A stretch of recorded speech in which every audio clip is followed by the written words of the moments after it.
I remember my first night on the street, and it was cold out that night.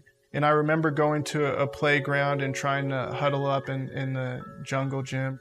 I seen a trash can off in the distance, and I said, you know, it's probably a good idea to go take the liner from that trash can and sleep inside the plastic.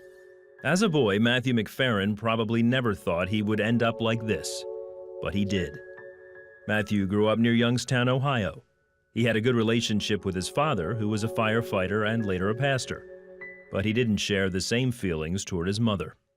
She would put me behind the door with Legos and just leave me there and not even talk to me. It really put me in a place where I thought that I was meant to be abandoned and rejected. Eventually, his mother left. His father later remarried, and Matthew finally began to open up to his stepmother. But then she was diagnosed with a terminal illness. I really took a selfish perspective where it was like, you know, I'm being abandoned again. And so it made those walls go right back up. After losing a mother for the second time, Matthew, who was now in high school, turned to drugs to ease the pain.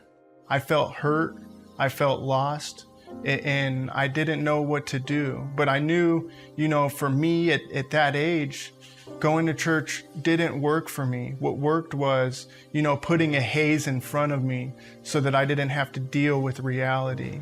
Matthew sold drugs as a teenager and then moved on to stealing cars.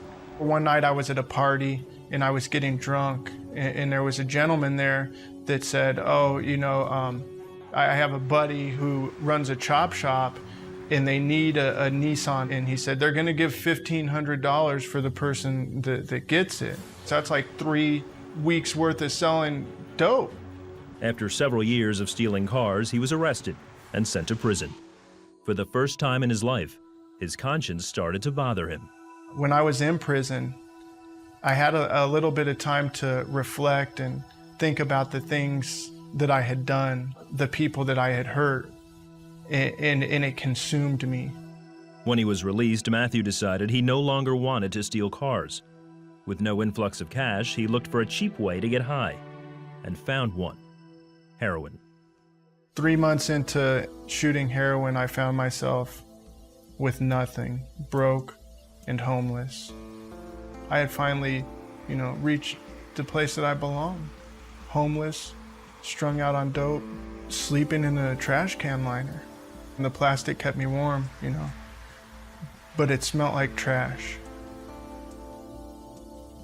And I remember thinking to myself, you know, this is where you belong.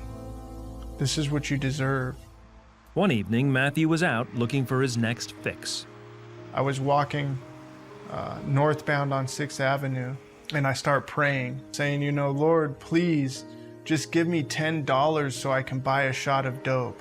And I look off in the distance, and I see something that looks to be currency. About 10 yards, I could see a 10 on it. So I'm like, it's a $10 bill, you know? And I say, oh, there is a God.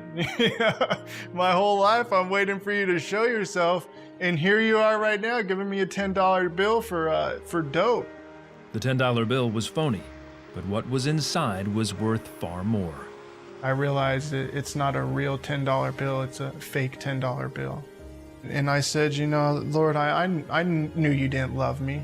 You know, I knew you weren't gonna give me $10. And inside of it is the full book of Proverbs, pulled out of those little miniature New Testaments. And I took that book of Proverbs with me that night. And I read that night about, you know, wisdom. Matthew says that evening was a turning point in his life. For the first time in my life, I remember thinking that there is a God and he is present in my life. I thought he had a warped sense of humor, you know. I would have preferred a real $10 bill, but this was one point where it was evident, you know, that the hand of God was working in this situation. And I felt the Lord saying that I'm always with you. I'm never going to abandon you. I'm never going to reject you. He started going to church and studying the Bible, and later went through a successful recovery program. Soon afterward, he met and married Jennifer. Today, Matthew helps Jennifer run the Miracle Center in Tucson, a facility for women dealing with addiction. Matthew also hosts The Overcoming Life, a Christian radio show for recovering addicts. It's one of the most powerful things about being a believer in Jesus Christ, about being a Christian, is we're given an opportunity to reach out into the darkness and offer people life. We're given an opportunity to reach out to people who are incapable of loving themselves and offering them an unconditional love that's so great that it can't be denied. Matthew says his purpose in life is to use his experiences to share Christ with other addicts. I know the creator of heaven and earth. I know the God that hung the stars in the sky, who knows the number of hairs on my head. What greater statement can be made?